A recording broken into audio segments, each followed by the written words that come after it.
Good morning. This is Amelia Duran, Porthole to Justice, the window to the truth.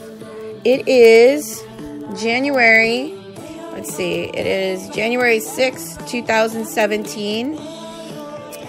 And that is Patricia Daniel singing They Are Your Death Threat. You can find their music on Spreaker under Zeph Daniel Music. Great tunes. I am going to be talking about the portal to justice a little bit and kind of, the whole concept, how I came about creating the port, what it's really about, because there seems to be some misunderstandings going on. I recently did a show with George Webb where we talked about, it's very difficult for me to date or for me to, I have to be really cautious. I have to be careful because, recently I was made aware that, somebody that I added to the network was offered money to discredit the Porthole to Justice in our show.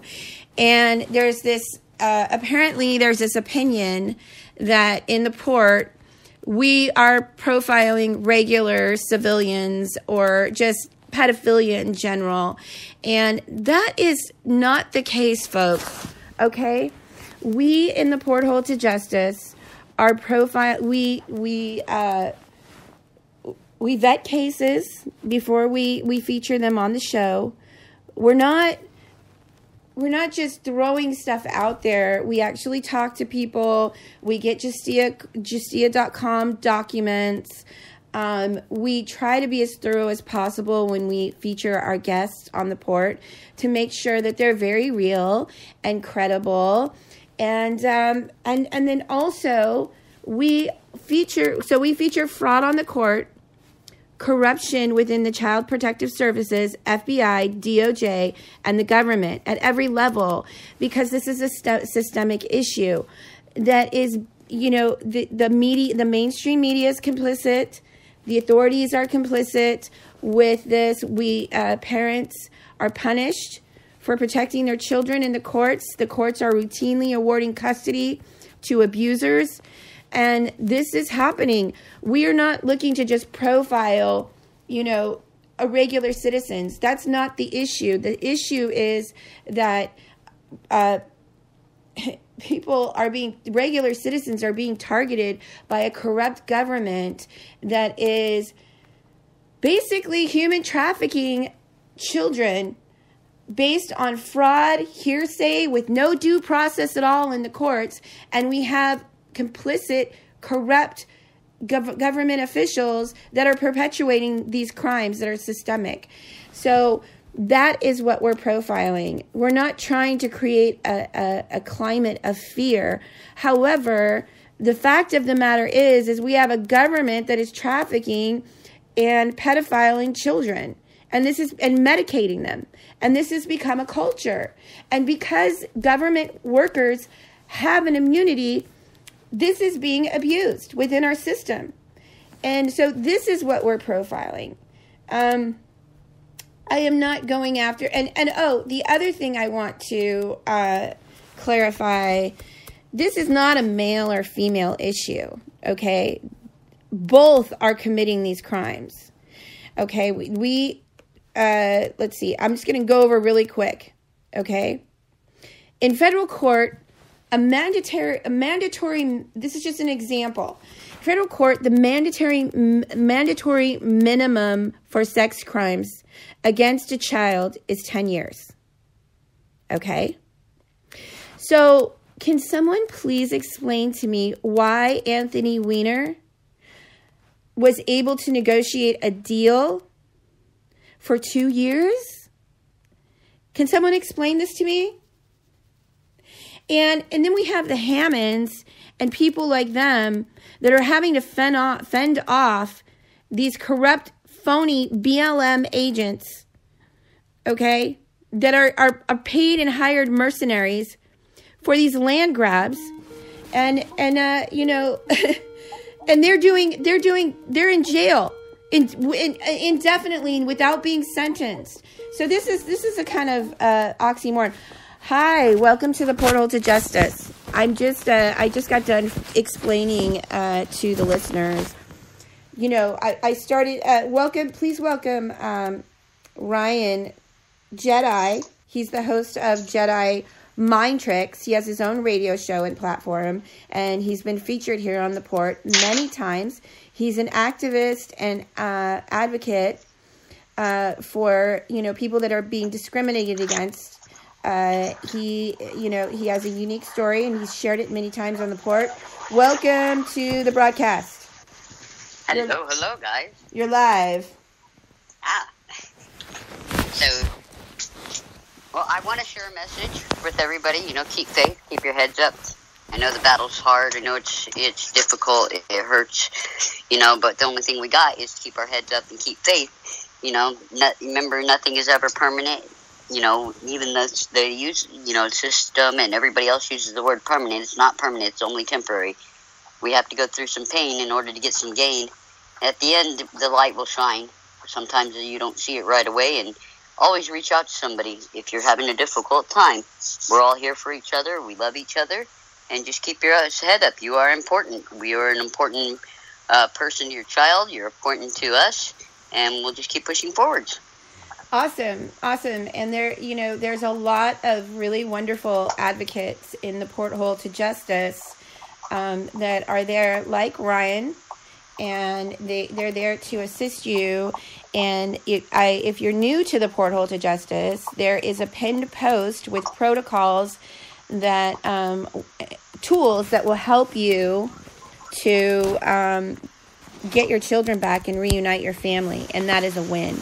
So what I'm talking about today, Ryan, is I'm talking about the conception of the Port, why I started it.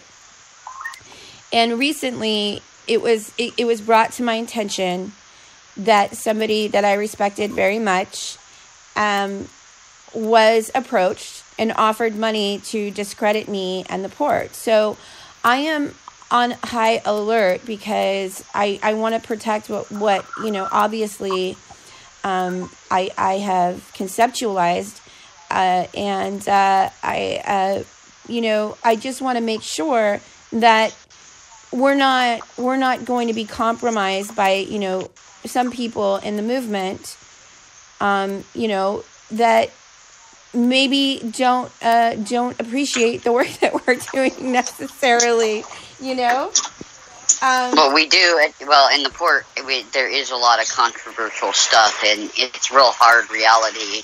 And, it's not for the weak-hearted.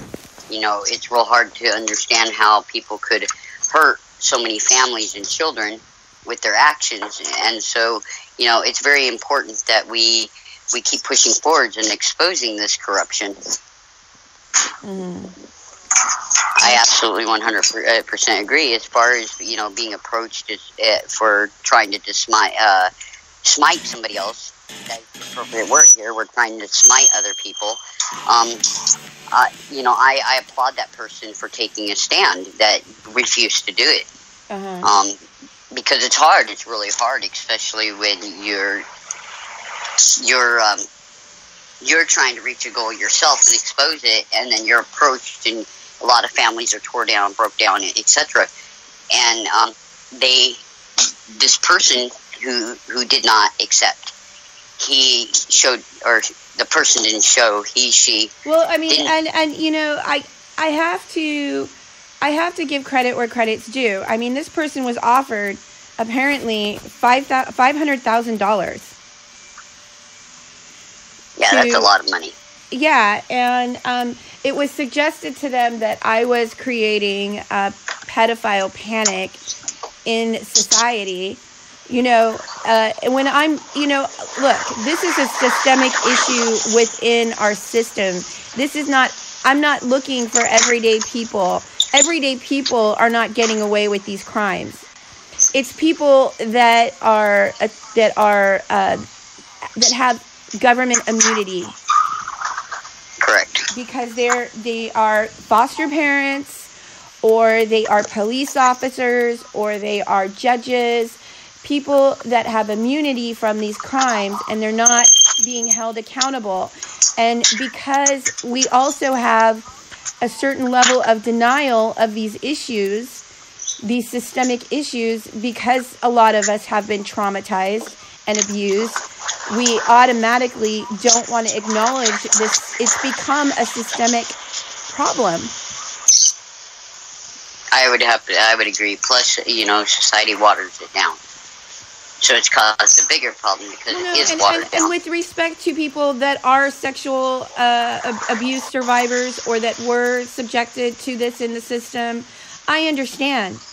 I absolutely understand. It's a tough topic. It's not for the weak of heart, okay? But some of us, people like myself, want to bring this out and expose this. And we have a government that's pedophiling, human trafficking, child trafficking, posing as a government. We have an economy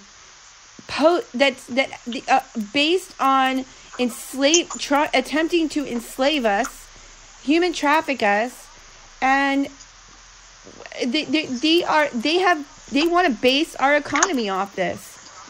Well, they have successfully achieved it in areas, especially when it comes to our children. And we as a society need to take a stand against it, and it's real hard for people to understand the concept of why another person would want to harm people.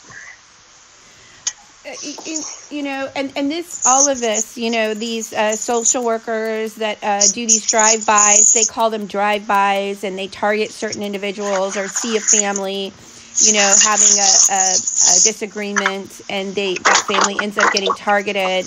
You get put on indexes, fabricated lies. Your children are removed. I mean, this is government sanctioned targeting of former foster children and certain individuals. And, because there's no due process in our courts, because the courts are complicit, because there's American Safe Families Act and incentives and bounties put on our children's heads, if you are below the poverty level, you basically are vulnerable to being trafficked in this climate, this political climate. You're actually absolutely 100% correct. The lower of the income levels that you are on, the more, the bigger the probable. I don't want to use probable cause because that's the wrong word. I mean, I'm just gonna say, I grew up in Los Angeles. I grew up in California my entire life. And, there is this sort of blasé mindset. If you say you're down on your luck, you can't get a job, well, you can always go and escort. I mean, and that's kind of like, or go strip and, be a dancer. This is becoming, accepted. And let's say somebody just wants to target you and traffic you. I did a show with George Webb. Really, really enlightening, and it's in the archives, and I encourage everybody to go and listen to it because it explains exactly how this mafia network operates within our judiciary, within local law enforcement. It explains it all in detail. And George Webb's work, I highly respect the man. He really connects the dots, and he's actually fighting this in the courts as well. So, I mean, I encourage everybody to go back into the archives. Also, David Malcolm shows featuring David Malcolm, very enlightening, former military, worked out in Dreamland. He's a biologist. A lot of very interesting information there. So go back into the archives. You can subscribe to Porthole to Justice for free and download the app so you can get notifications of when I go live. And you can join the live chat. So, yeah, I just want to say all that this morning because, my feathers are a little bit ruffled, because, even though I'm really glad that it was brought to my attention, And I knew this was going on, and that's why I'm always so vigilant, and Ryan, you do a wonderful job in the port. I got to give credit where credit's due. I try, I have a big, deep heart for our children. I never want to see a child go through pain, and this trafficking that's going on is really we're ruining the next generation. We're running out of children, and we're, what are we going to do with all these damaged adults? Mm-hmm. What are we really going to do with them? Now now our damaged adults are being, sent to prison, and, we're not helping them get anywhere, and everybody's all like, well, blame the parents. Well, no, let's not blame the parents in all of this. Sometimes it is. A lot of times it isn't. This is a system issue. The system has created this climate. We're very vigilant. I have a team of people that assist us with vetting these parents' cases. We try to, make sure that we document the fraud on the court. We use tools such as Pacer and Justia.com. We also, we get to know the parents quite well. And we've featured here on the Porthole to Justice many cases where the parents that have implemented the protocols in the Porthole to Justice have been reunited, and those are also archived and links are on Spreaker.com. So, yeah, we work really hard, everybody. It's a never-ending job, You pretty much at this point, a lot of parents don't realize how much advocates get out there and they sacrifice their own families. I mean, my daughter was here for a week, and I got to see her for an hour because of this. And I have such a dedication to, one, getting children home, and two, helping parents just stay above. And it's very important that we, as we're going through this, that we learn to keep our head above water. Mm-hmm. It feels like a lot of people are drowning, and you're really not drowning, guys. Trust me, you're not drowning. It's just taking a lot for us to help get children home, to fight on your behalf, and we can't do this alone. We need everybody to jump in and help where they can. Even if you think that you don't have something to offer, you always have something to offer.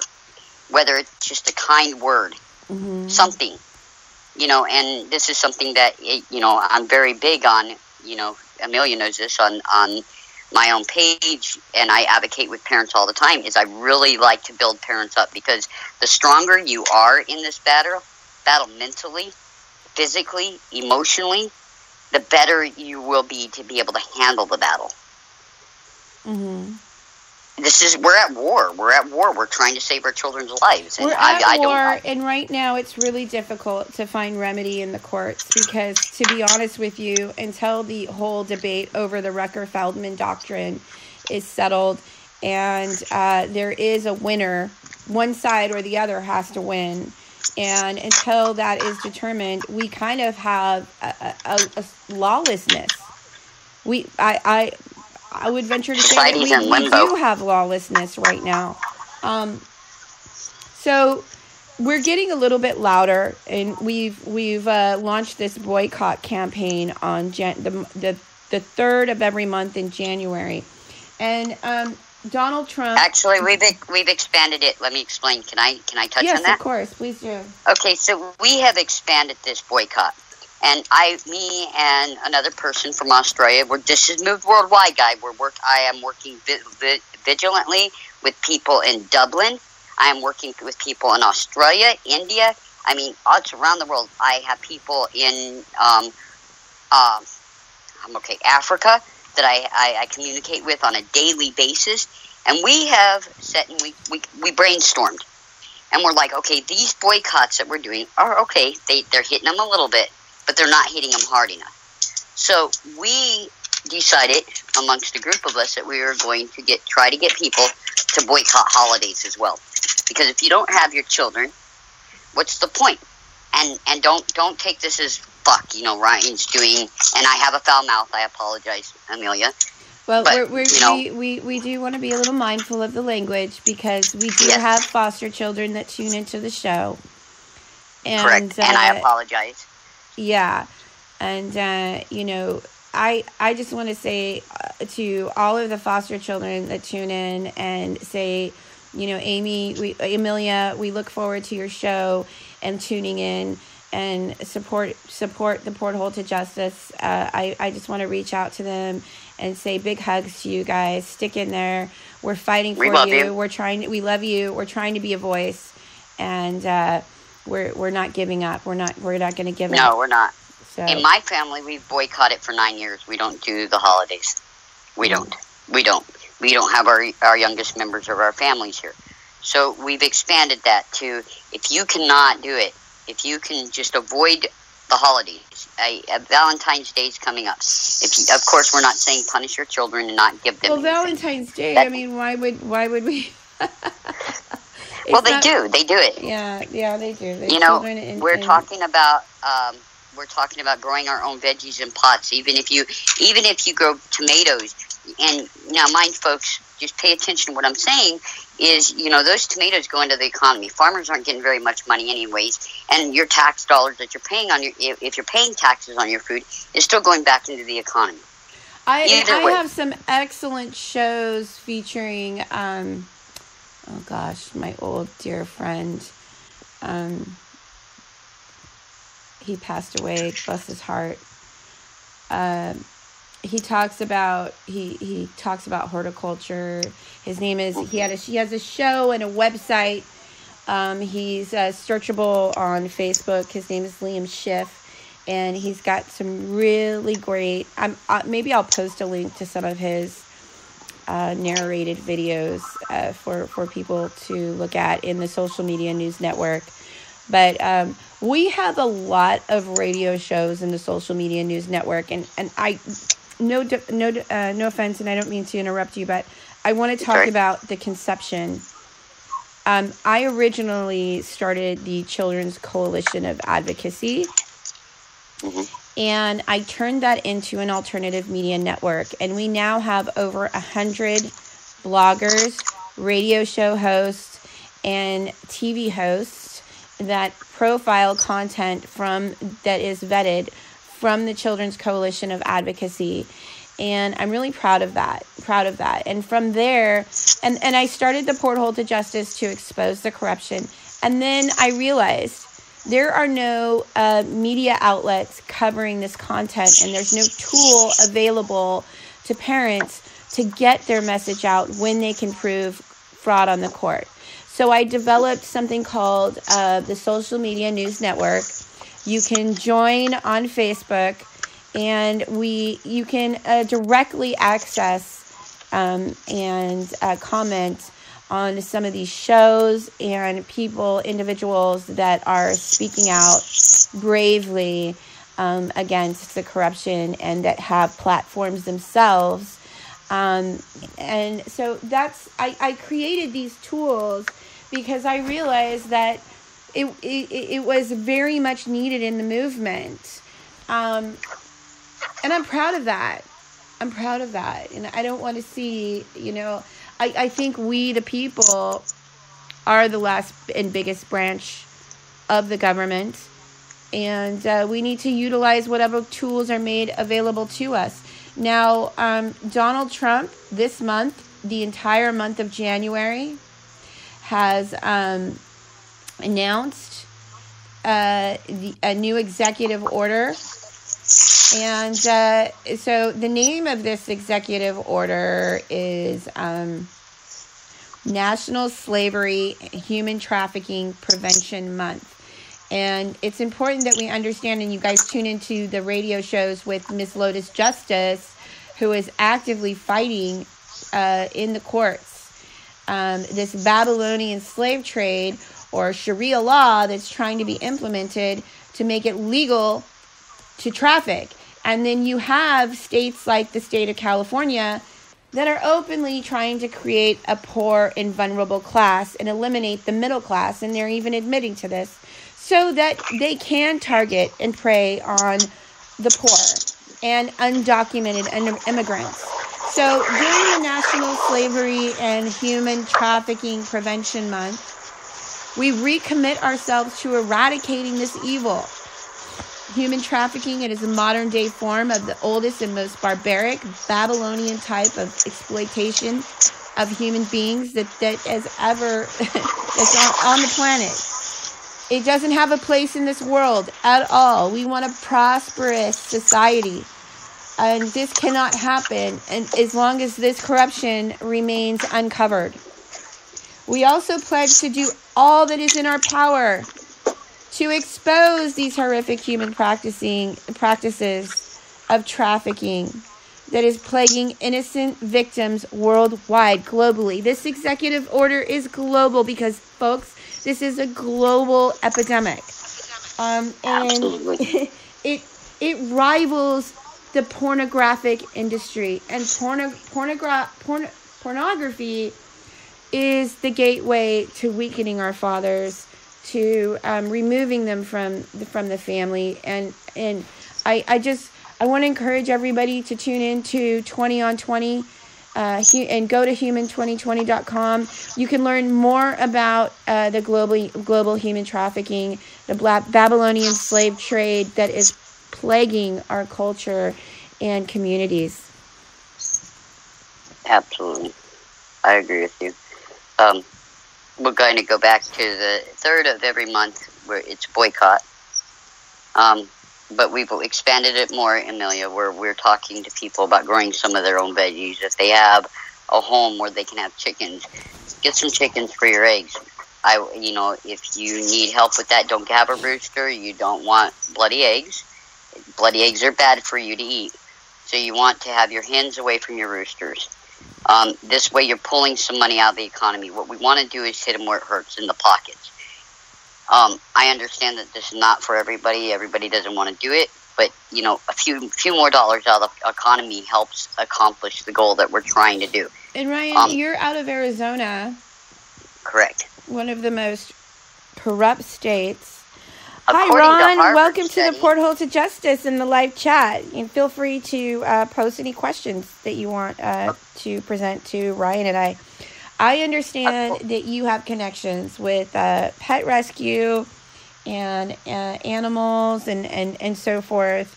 Do you want to expand on that and share a little bit as well? Well, according to Arizona Harvard study, we are the most corrupt in the United States. We hide our corruption here. Well, I can't say we do. Our officials hide our corruption here. I also did pet rescue, reptile rescue for many years. I have connections in those areas. Farming animals. I've worked with Sheriff Joe personally at one point of rescuing farm animals and pit bulls. I am a pit bull lover. I have my rescue service dog is a pit bull. And I just really work very closely. And it's not only that, I also advocate for children where I can advocate for them. I'm all over the place.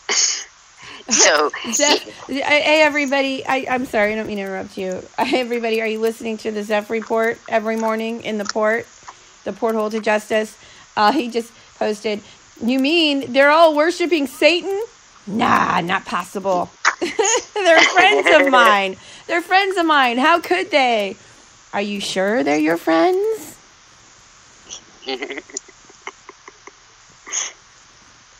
All right, I'm sorry. I had to just throw that it's all in good. There. Okay, go ahead. Yeah. So I advocate in many, many areas. One of the things that I do is I reach out to the homeless. I'm more compassionate to the homeless youth that is out there. They've been through the foster care system. And when they're done with the foster care system, they're just booted to the curb like they're a piece of trash. They get strung out on drugs and alcohol from the tremendous abuse that they have. And it's horrific and tremendous. It's awful. It's awful. So I reach out to them. I'll bring them into my home. I get them on the right track. We get them back in school. We get them so they're stable. We get them so they're working. We get them so they're being healthy, productive citizens. I help them get counseling. I help them find their birth certificates. I help them get their social security cards. This is something that I have a true compassion for. A lot of you don't know my story that are tuning in, and I have two cousins that have been trafficked out by the state of Arizona. I'm still fighting for them.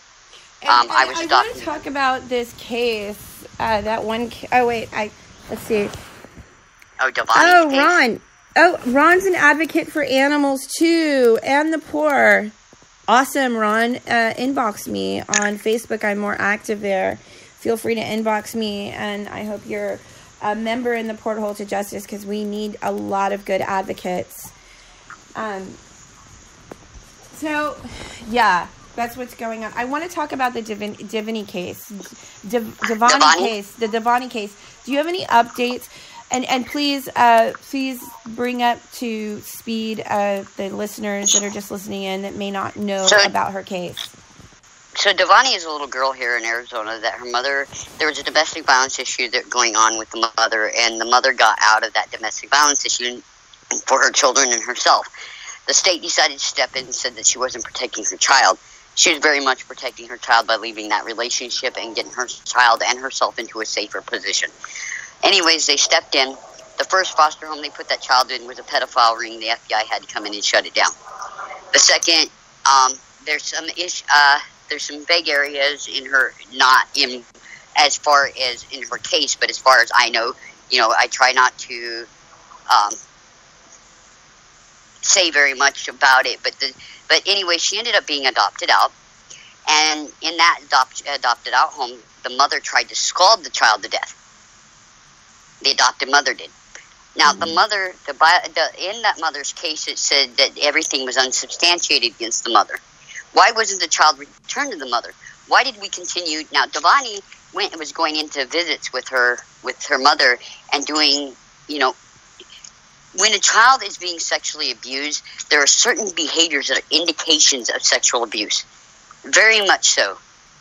I mean, I listen to these stories from mothers that have, and fathers alike, that are seeing their kids in the system, and their kids are producing very non-typical behavior. You all, the listeners probably understand.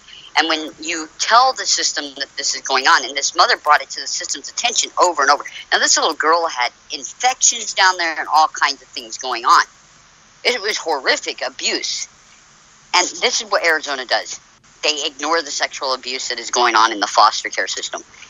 And now they are in trial against the adoptive mother, I believe. Yeah, it was against the adoptive mother for attempted murder.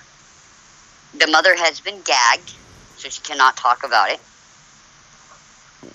And the gagging alone is against your constitutional rights. I just going to interject really quick. Ron, you're tuning into the Porthole to Justice, Window to the Truth. You can reach out to me personally on at porthole2justice@yahoo.com. Okay, go ahead. And, well, anyway, so this is where we're at. This is where there's a court case coming up. If you hit me up on Facebook, you can find me in the Porthole for Justice. I'm active. I find stuff. I put it in there for that. That's very important to not only the movement, but as to society as a whole. Because we need to repair. We need to come from love. We need to come from empathy. We need to stop the abuses that are happening amongst our next generation that's being destroyed. So, I have my own experiences. Amelia knows some of them. Actually, Amelia knows a lot of them. I also have a son that was put through the system, and he was forced to fight for food. They placed bets on the kids. When the kids would fight and the loser kid would lose, well, I shouldn't say loser kid. You're never losers, children out there listening that are in the system, that's caught up in the system. You're not a loser. But they would make I shouldn't say you guys, but they'd make kids fight. And the kid that lost, they would write a report stating that they were the ones who started the fight. But they would place bets on the kids. In this particular group home, they would place bets on the kids. Now, not only that, but they were emotionally and psychologically abusing my son. My son came to me at one point and said, "Dad, you should just sever your rights because they're not going to give me back to you. They've already told me they're going to adopt me out." My son's 15 years old at the time. And what's really sick? I don't mean to interrupt you. What's really sick, folks, when you're targeted in general, this whole betting system, it goes up, way up, bigger and bigger. But go on, please. Oh, I also found out in my case where they were placing bets on me who could break me. Mm-hmm. The CPS workers. Yep, CPS workers, psychologists, psychiatrists, they place wagers. who can break a person first. Yep. So this is why I keep telling parents, and we resorted, I feel my higher power tells me to get parents motivated, get them feeling healthy, get their self-confidence back. Don't lose your cool. Don't give them the upper hand, ever. Mm-hmm. It's a psychological warfare. You've heard me say this before, Amelia. Yeah. I went through It's this. just like I told Raymond and Amelia Schwab. Perfect example, okay? I told them they will return your children at Christmas time and tell you will have them for Christmas. And then they will not, the CPS will not return them in hopes that you will break. Mm-hmm. Because it's psychological warfare, and they routinely do this. The Raymond and Amelia Schwab situation is not an isolated incident. It is a wager. It's a bet that they place, and they do it routinely to every family, including me and my son. Myself, I personally have experience with this, and I know this to be true. If you try to build your children up in the visits, because you're affected because your children are hurting. Every parent out there can relate. Your children are hurting, and you build your children up in a visit. Like my son, he would call. I had phone visits. I wasn't allowed to see my son for 6 months. They would not let me see my son. That was an attempt to break me. It didn't work. But and here's the thing. Here's the other thing, Brian, that you may not know, and I know this personally about Los Angeles, Edelman's courthouse. I don't know about other states, but most of the court-appointed psychiatrists, family counselors, and the support groups that they put you in, they are directly related. A lot of them don't even qualify, like the family counselors and such, or the drug counselors, things of this nature. They don't even always have to qualify with credentials. They are related to the judges. It's all nepotism. Absolute nepotism. And they're placing bets and wagers. Oh, yeah, they had many bets. I found out that they had many bets. There was actually a $5,000 reward on my head to break me. They had a $5,000 reward over my head to see who could break me first. It didn't happen. And when I went in and I would build my son up, when I finally got phone calls. Share with the listeners, because some may not know your story. You were discriminated against. Your children were taken for no other reason the fact that you were discriminated against. Yeah, they used sexual discrimination in my case against me, and I was adopting my baby cousins, and they said that I was psychologically and emotionally abusing and neglecting the kids, based off of my gender, and it progressed. When I wouldn't give them custody give over my guardianship, I didn't mean that word, ship over to the state of Arizona, they flat out in front of witnesses, I have witnesses, guys, walked up to me and told me, "You're going to regret that. We're coming for your son." And you know what? I want to say something. Too, because there's also the allegation out there that I'm just allowing random people on my show to speak their cases, and I don't vet them. Absolutely untrue. Ryan and I work very hard, and I've seen the discrimination on Ryan's case personally, and he does have the court documents to prove it.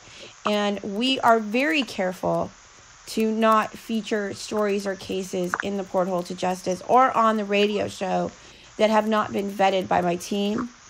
There is always conviction and indictments, and there's always court documents to substantiate and support our claims. All right, go ahead. Correct. So, my case was clear-cut sexual discrimination. My son suffered discrimination on my behalf. I am a hermaphrodite. I was born a hermaphrodite. So I'll just get that out there. If you don't like me, then by no personal choice of yours. It's not like I woke up one morning and said, "Oh, guess what, guys? I'm putting on a plaid shirt." This is not how that works. It's not how that works. But apparently people think that is how that works. That's not how that works. So they progressed. They even told there was like random things that was going on in my case that I was like, "Whoa, that didn't happen." And I had licensed therapists and psychiatrists going, "Wait a minute, that's not Ryan. Ryan is a good parent." And man, I've sent them over to you, Amelia, and one of them, one of the things was a psychiatrist that had been seeing me, or not psychiatrist, a therapist that had been seeing me for 10 years. And she said, that I was an amazing parent and that she'd never seen a parent work like me, despite all the things that trauma that I'd went through as a child myself. Mm-hmm. I still rose above that, and she wrote that, and it's in CPS's own documents. You try to use that against me. How can you use being a great parent against a person? Yeah. I was dumbfounded when I read that. I was dumbfounded. I won't lie to any of you guys. I was dumbfounded. I get the initial paperwork, and it's like, oh, well, what's Ryan's qualities? He's an excellent parent. He gets along with his kids great. He understands them. He loves them. The kids trust him. And then they go down below, and I educated my children, guys. Do not trust these people. They are evil. I was, as a child, through CPS myself, so I already had a good basis of knowing what these people were capable of. And so my children have to go in for an interview. In fact, I have those audios and those videos of my children and my baby cousins I was adopting going in for these videos, or in for these interviews, and the kids are like, my Uncle Ryan doesn't hit me. And the CPS worker was, tell the truth. Your Uncle Ryan beat you. And they're like, no, he loves us. He gives us time out. Mm-hmm. So, just ignorant things that they were doing. They basically targeted Ryan as a parent purely based on the intimate knowledge of his sex. They projected because my children knew. Yeah, because the children had knowledge. And this is so sad, and this is so unfortunate, and it's such a crime against Ryan and his family and the children that have been traumatized as a result of, just pure, projecting onto the children and Ryan himself. I'm shocked. I am so sorry. It's just... I was shocked because... fathers get discriminated like this. Mothers get discriminated like this. Seriously, I am not lying, folks. Yeah. All they have to do, little boy walks into the bathroom with dad. More than that, you and I, we met like a year ago, and we bonded, and we've been very good friends for a while now. And about a year and a half. I want to touch on this a little bit, and it's kind of a sensitive subject, but we've had time. And recently... I'm going to go a little bit Hollywood because I want you to talk about It Ends Now campaign. The hashtag It Ends Now. And It Ends Now was started by Chester Bennington of Lincoln Park. He knew quite a lot of information about what was going on in Hollywood with the sex trade and the human trafficking and the child sex trade. He wanted this to end, and he went to not only him, but Chris Cornell had a list of people in Hollywood, and they were targeting them out. And that list of people on that list was valuable. A lot of people will sit there and go, well, no, they committed suicide. No, they didn't commit suicide. It was made to look like a suicide. They were killed because they had the information to bring down a lot of people in Hollywood. Corey Feldman is going through that right now. He is very targeted because he has a list of people. He has gone to the police, of the LA police. They covered it up. He's had to fight. He's still fighting. And, once you're up there and you don't believe in what they're doing, you become a huge target. We have child stars that are freaking basket cases because of the hideous and horrible abuses that they have suffered through Hollywood. Mm. This is not just Hollywood. This is the elites. They're, all the way around the globe. It's happening all the way around the globe. And when one person of their own kind, and it had been said many times through the grapevine that, people like Chester and Chris Cornell and Corey Feldman have been, and Corey Haim as well. I also want to talk. Okay, I want to bring that up. Corey Feldman. Okay.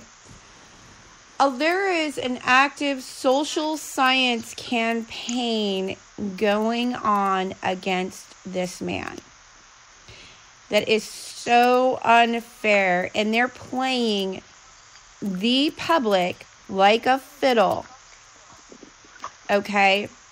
And this man did not choose to come forward. Okay? He is being targeted online with a social science campaign. And they do not want his film made. They do not want him to acquire power and make a big budget movie exposing this, because that means the transfer of power in Hollywood. And how the Hollywood machine is run. So there's an active online social science campaign where they're saying, well, he's a part of it. He's a hypocrite. You know, people, please. Yeah. Nobody asks to become a target. Nobody asks to be a victim of this, okay? Absolutely not. This is not the... People don't have dreams to grow up and be a target of global pedophiles. Well, I can tell you from personal experience of being a child that's been abused in a few ways, and I can tell you from personal experience that it took a lot of courage for Corey Feldman to come forward and say this isn't right. The people who are targeting children will make you feel like, for me, made me feel like it was my fault.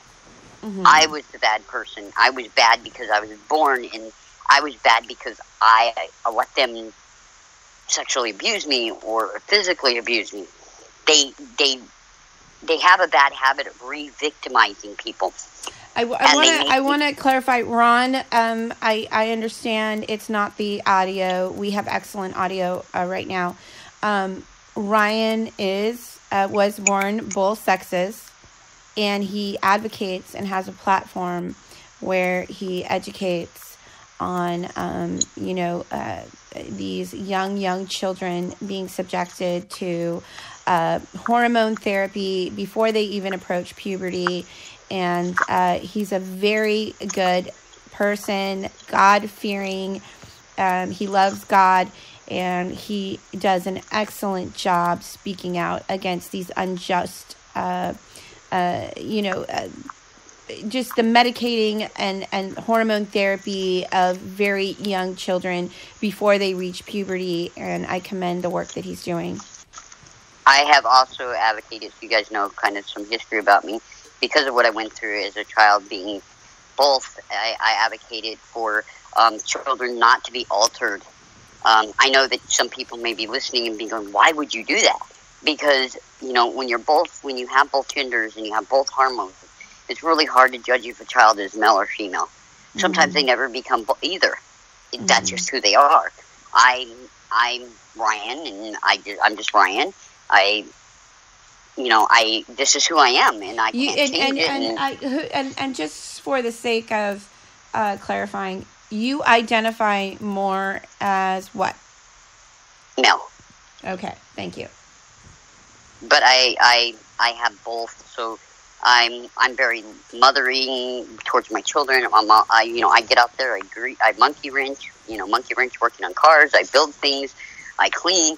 I'm a multitasker. I'm just Ryan. Fathers can do the same thing, so I don't see myself any different than any other human being.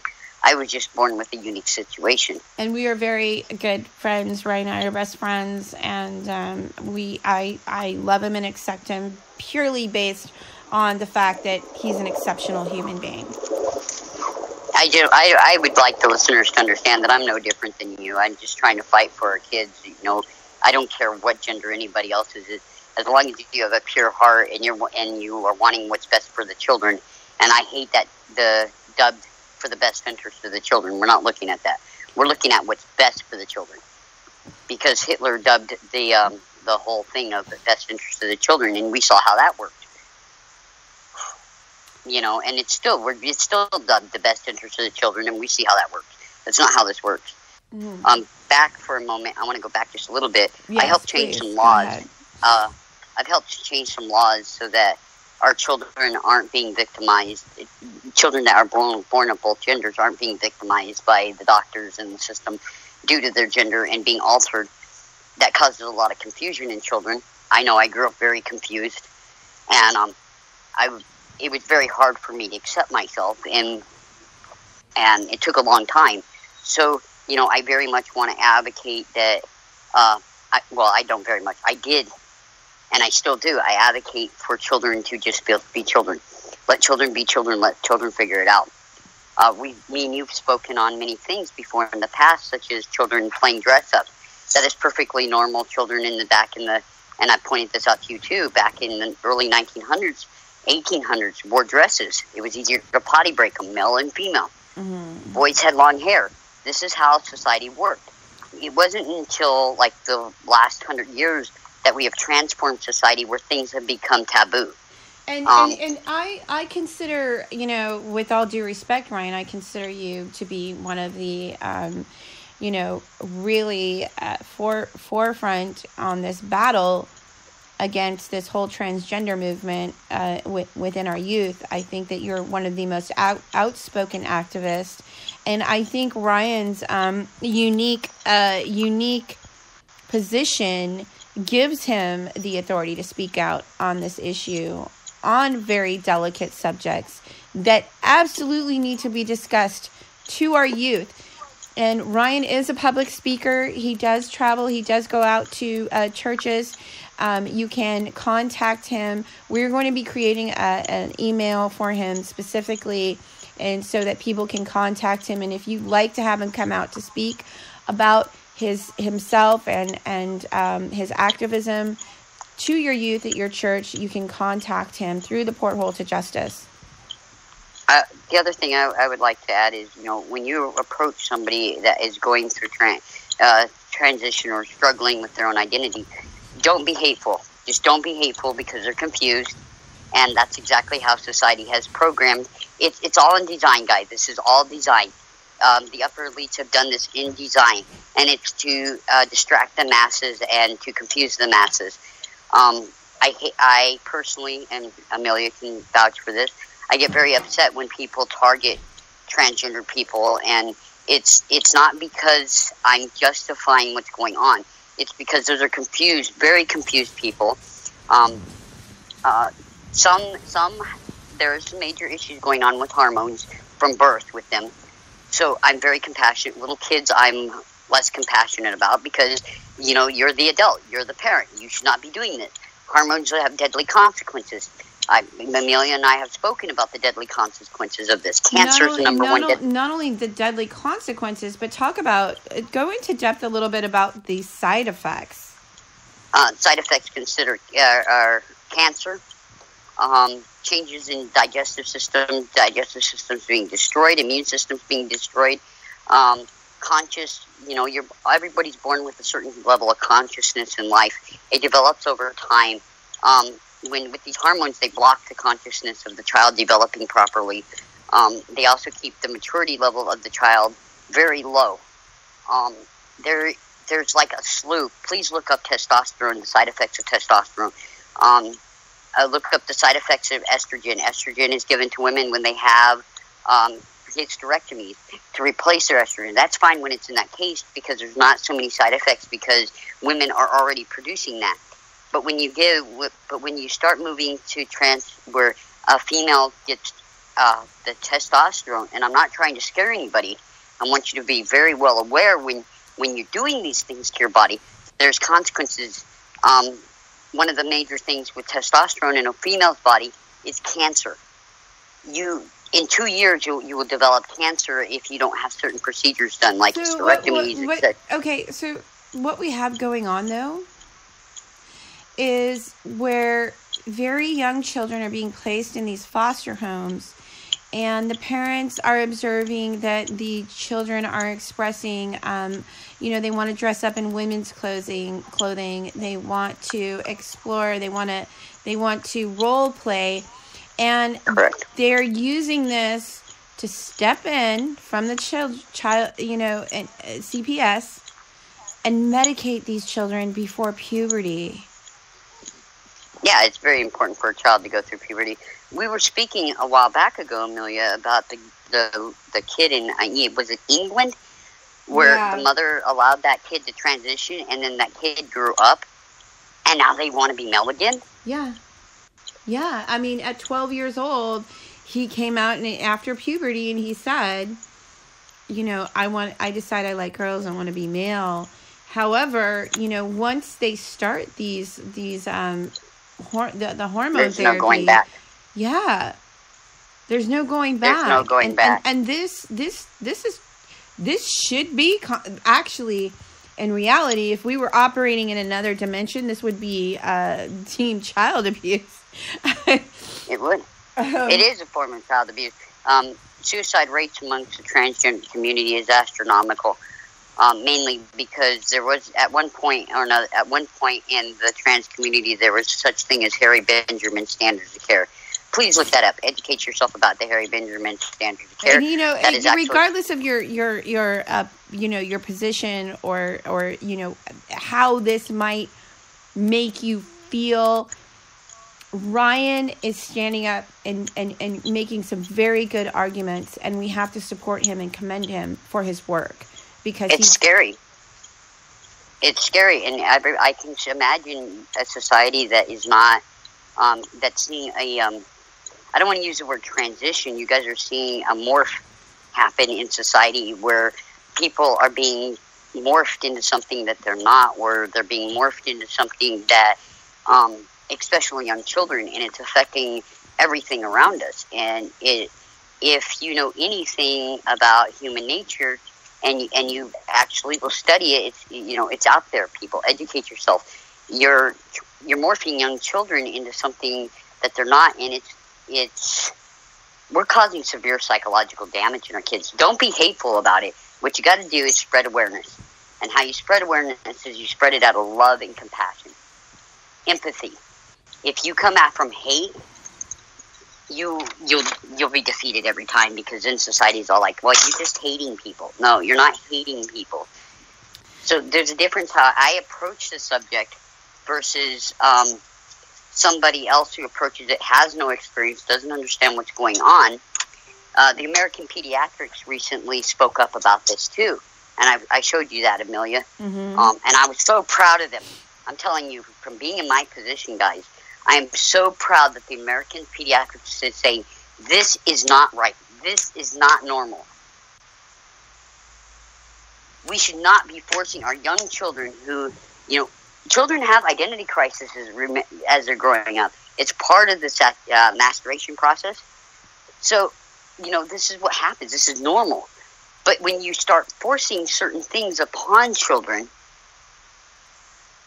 well, we're projecting this political correctness, which personally I feel is a plague on society. But I'm going to wrap up this segment, Ryan, and okay.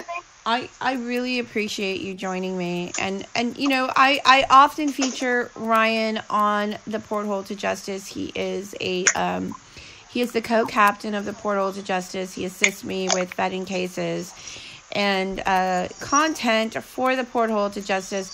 If you would like to be featured on the Porthole to Justice, I encourage you to reach out to Ryan Swindell on Facebook. Also, we have an email address, portholetojustice@yahoo.com, if you have a case that you'd like us to consider for the show. Ryan, thank you for coming on. Absolutely. It's always a pleasure to come on. I just want to remind people to come out of love, compassion, be strong. You're important. We'll get through this. We have to do this together. Quit, not quit, but try to stay, with the winners. If somebody's dragging you down, then, it's time to change your friends and just keep going forward. Keep spreading awareness. We're gonna get this. We have our generations. We have to that conquer, are coming up. We have to conquer this Goliath. And we are... Hey, maybe an ant really can move a rubber tree plant.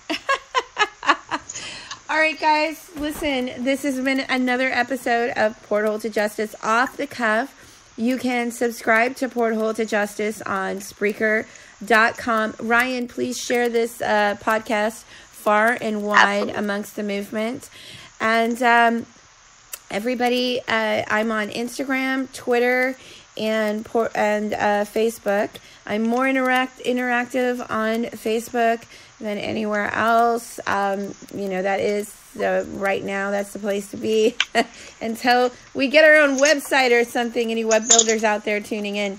So, you can subscribe for free to Spreaker.com. They only require your name and email address, and it's absolutely free. You can download the app, and you can get email updates when I go live.